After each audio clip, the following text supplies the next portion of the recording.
Number 17-70162. Counsel for the petitioners. Good morning, Judge Tallman and members of the court. My name is Robert Hobart, and I represent the petitioners in this matter. And with the permission of this court, I'd like to address the merits of this case and assist this court in achieving the correct result based on the law in this matter. Very well. At the outset, I would note I'd like to reserve up to 3 minutes by way of rebuttal. I will try and help you. Thank you, sir. May it please the court, we are here because of executive administration overreach as it relates to Drug Code 7350 for marijuana extract. And there are 4 overarching principles in this case that have a bearing on the court's decision. Number 1, the issue of government overreach. Number 2, the plain language of the final rule itself. Number 3, staleness, the 5-year period between the proposed rule and the final rule. And number 4, Your Honors, the issue of intervening legislation. There was a seismic shift in United States cannabis policy in 2014 with the enactment of the Farm Bill, specifically Section 7606 involving industrial hemp. And that seems to have created some confusion, perhaps, with the Drug Enforcement Administration. Now, the executive branch refuses to honor... Counsel, can I ask a question? Maybe this grossly oversimplifies what may be a far more complicated case. But doesn't this really boil down to the addition of a new tracking code that the DEA purports to enact in this rule in order to meet its treaty obligations to other countries around the world in order to determine what portion of the marijuana plant is being utilized for legitimate industrial purposes versus clandestine, at least under federal law, illegal manufacturing or distribution of substances that contain high THC content? Indeed, Your Honor. It is a 4-digit drug code, but the practical... So what are you afraid of? I guess that's really where I'm going with the question. Why is the industry so concerned that if they fill out forms for DEA using this code, telling the Drug Enforcement Administration that they're making various products, which are otherwise, I think, very useful, what's the industry afraid of? Like in Hemp 2, HIA versus DEA from 2004, which involved a similar drug code, 7370, in that context. The drug code itself was written in a fashion that was far beyond the congressional authorization to the DEA for definition of that particular purpose. This drug code does not define marijuana extract as marijuana is defined under 21 U.S.C. 802 subsection 16, but rather, Your Honor, it defines something that's cannabis extract. It specifically talks about the genus cannabis, and that is not a controlled substance. So what are the petitioners afraid of? We've seen this drug code utilized week after week since its enactment to seize, to cause criminal enforcement against lawful operators who require no DEA registration, Your Honor. Give us one example of the police in North Dakota. Are there other examples that are not referenced in either the record or your briefing? Yes, Your Honor. There's a number of examples by way of affidavit that were in fact attached to the reply brief. Examples of Customs and Border Patrol using this literally on a weekly basis to suggest that these products are in fact controlled substances when Congress has explicitly said they are not. It's very unusual, counsel, for declarations to be admitted at the reply stage of the brief on appeal. Was this information in the administrative record at the time of the rulemaking?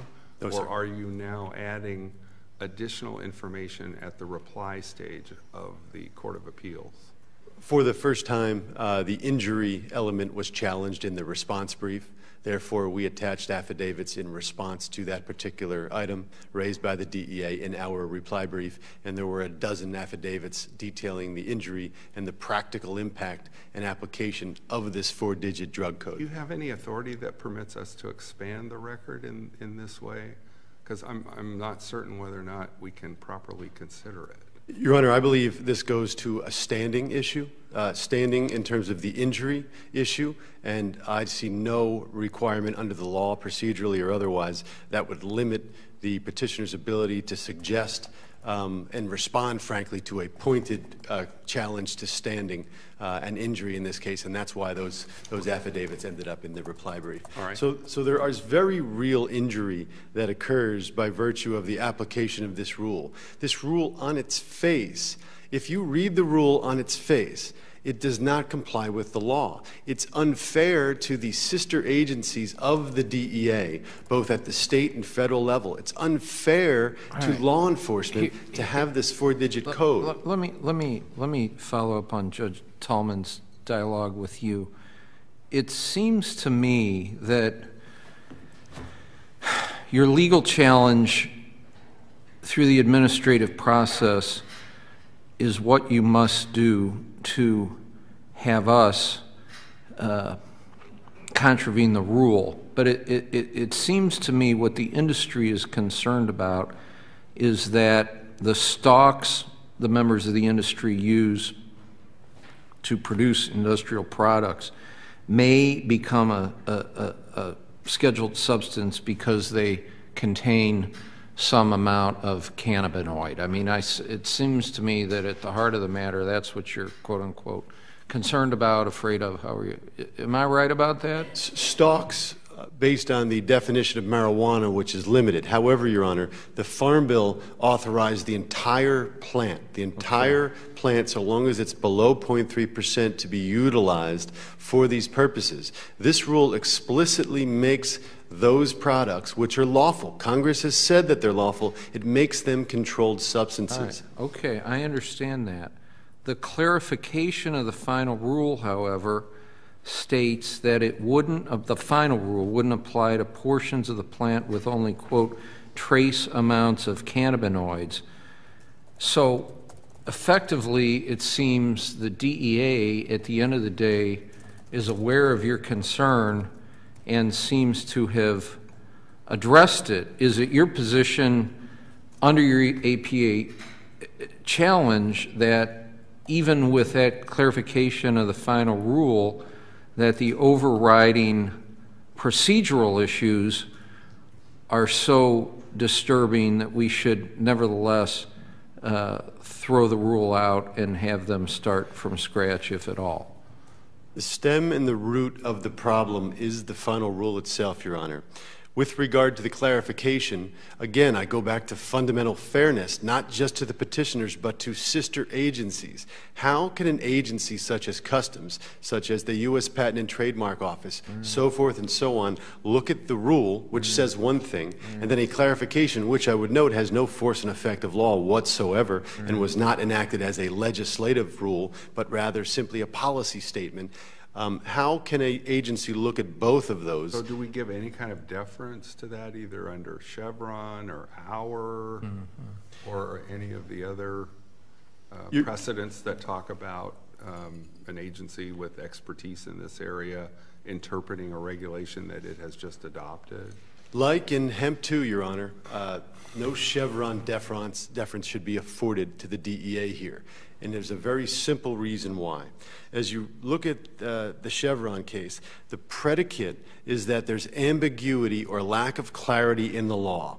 Very clearly, cannabis is not a controlled substance. Very clearly, cannabinoids are not controlled substances, but rather are subject to what's known as the source rule. The source of the cannabinoid dictates whether or not it's a legal or illegal substance. Because there's no ambiguity, or because those are clear, precise statements, which, by the way, this court has spoken to in 2004 in Hemp 2, there is no deference afforded to the DEA in this matter. The quote, for example, from Hemp 2 seems to... Well, let me stop you. Sure. I'm having a little difficulty following your argument because I thought you are concerned that the rule is overbroad and therefore is creating ambiguity at least in the law enforcement community as to which products are covered.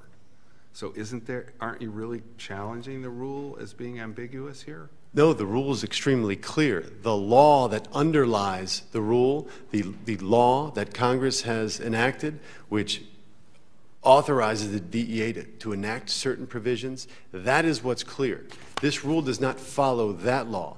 The rule on its face is very clear. The problem is it fundamentally does not follow any authority whatsoever granted to the DEA for the issuance of that rule. I would note 21 CFR 1308.03 specifically governs four-digit drug codes, and it says, for you to enact a four-digit drug code, you must identify something that is an expressly controlled substance.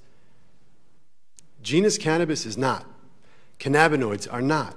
And that's the fundamental flaw with the language. The DEA can have a classification for marijuana extract so long as it follows the appropriate procedures.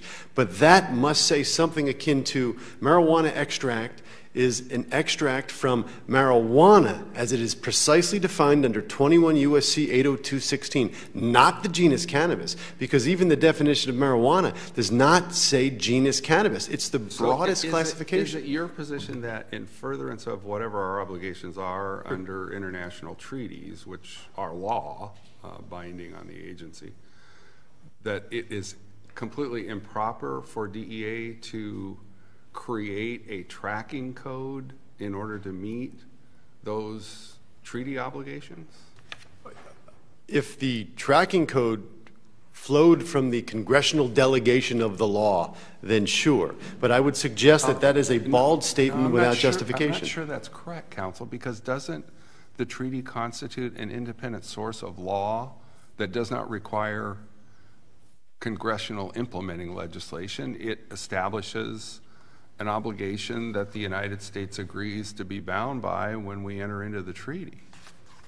It may or may not require ratification by Congress, but beyond that, it is an independent source of law, is it not?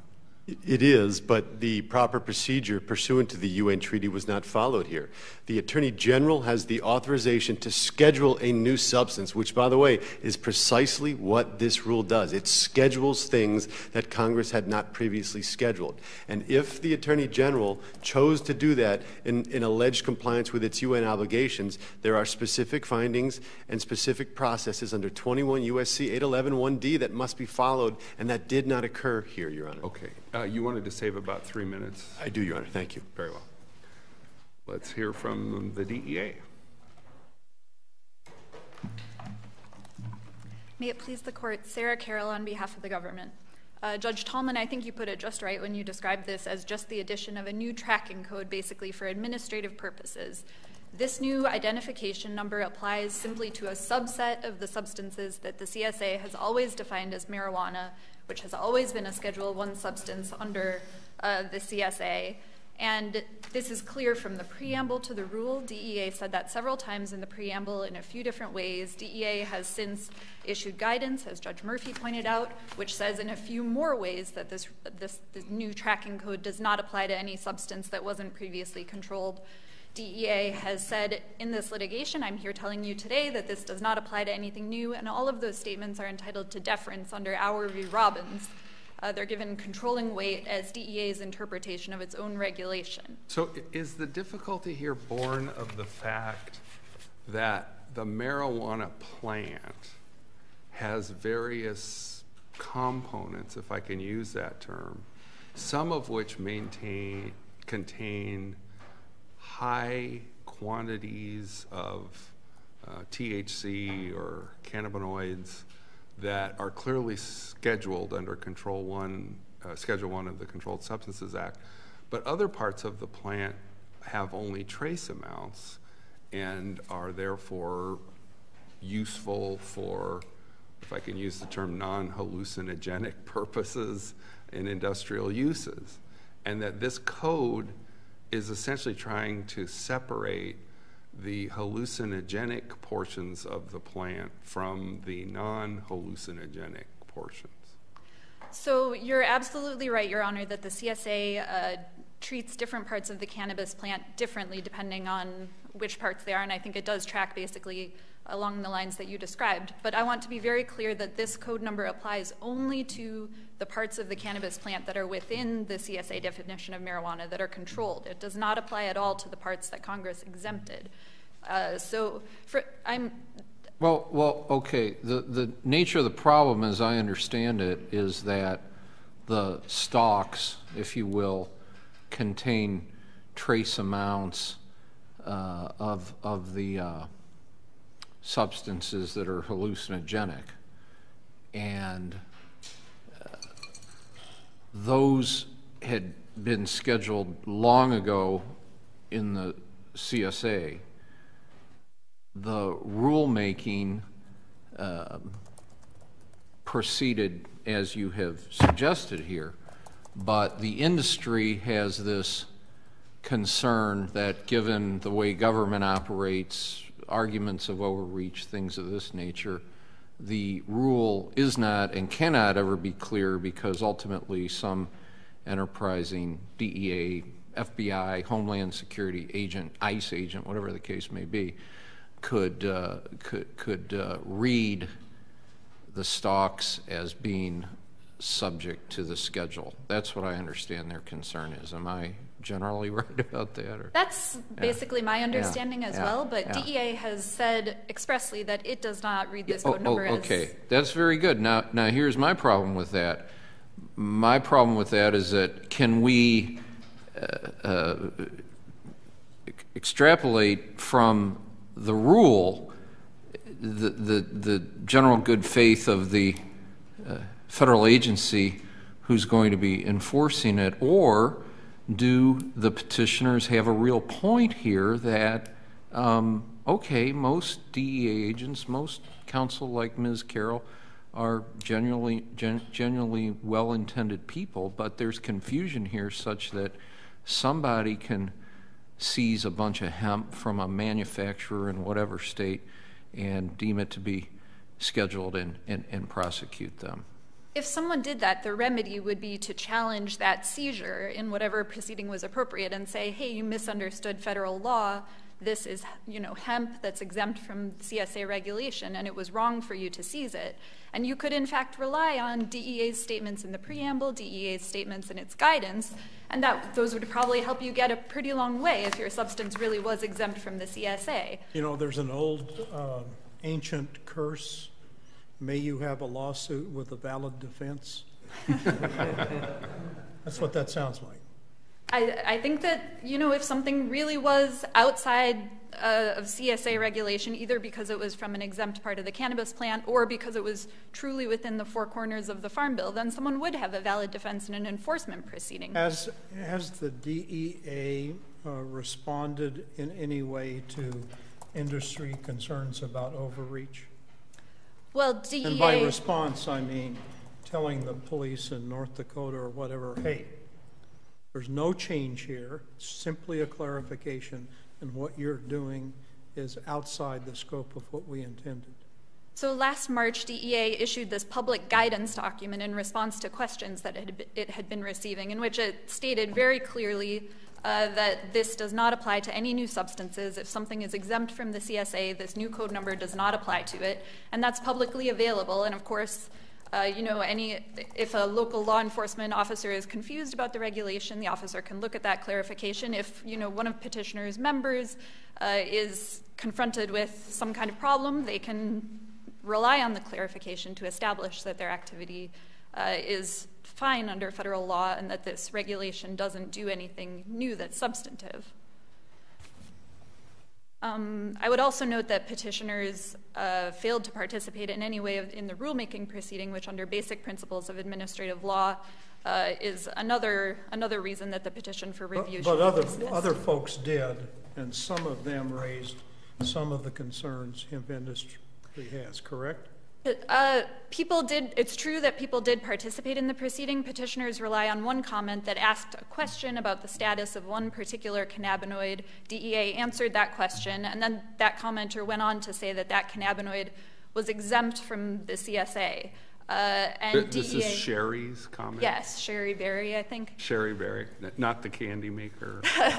No, okay. I don't think so. All right. You never know. So DEA reasonably did not interpret that bald statement, which I think is something that people out in the world say a lot. DEA did not interpret that as a reference to, you know, parts of the cannabis plant and things like that. This court stated in the Universal Health Services case that the question is whether a party has raised the specific argument that's at issue, and that is not, that did not raise the specific arguments that petitioners raise here.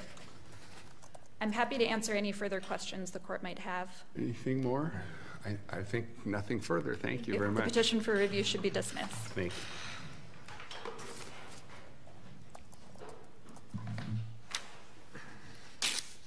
Your Honors, it's just not practical from a judicial efficiency perspective to suggest that the individuals who are subject on a weekly basis to the use of this rule as somehow a de facto determination that these products are scheduled substances should have to defend each and every single suit when the source and the stem of the problem is this final rule. And I do believe that the Hemp 2 case is dispositive of this issue for the precise issues that were before this court, because in that case, it was drug code 7370. And in that case, it was attempted to be expanded to include THC, the only psychoactive cannabinoid, by the way, that was present in non-marijuana sources. And the court said, no, marijuana is a controlled substance. If it comes from other parts of the plant, or extending that to present day to an entire plant variety, so long as that THC content is below 0.3%,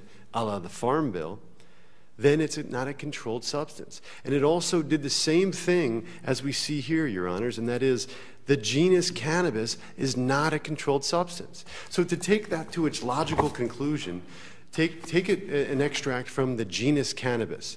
Well, that encompasses things that are legal. And then you're saying a cannabinoid must be present. Cannabinoids are not illegal. So you can have those things on the shelves of your grocery store right now, Your Honors, and those things are being seized. This makes hemp plastic, hemp fuels. On Monday, we saw a major enforcement action in the state of Tennessee with DEA involvement. Are we going outside the record again? I am, Your Honor, for color, perhaps, For if color. you would permit. Okay. I want to stress the injury is real, and it's apparent because this rule and its allegation that it somehow creates a scheduled substance from these materials is really the issue. Now, to sum things up, Your Honor, I would suggest very strongly, as the amicus brief suggests, that there are exceptional circumstances for the waiver issue and the allegations, and that this court should hold that the final rule is not in accordance with U.S. law. It's an abuse of the DEA's rulemaking authority, an abuse of discretion, and it requires the invalidation of this rule, Your Honors. Thank you. Okay, thank you very much. The case just argued is submitted. We will puzzle through it and get you an answer as soon as we can. The court is adjourned for the day.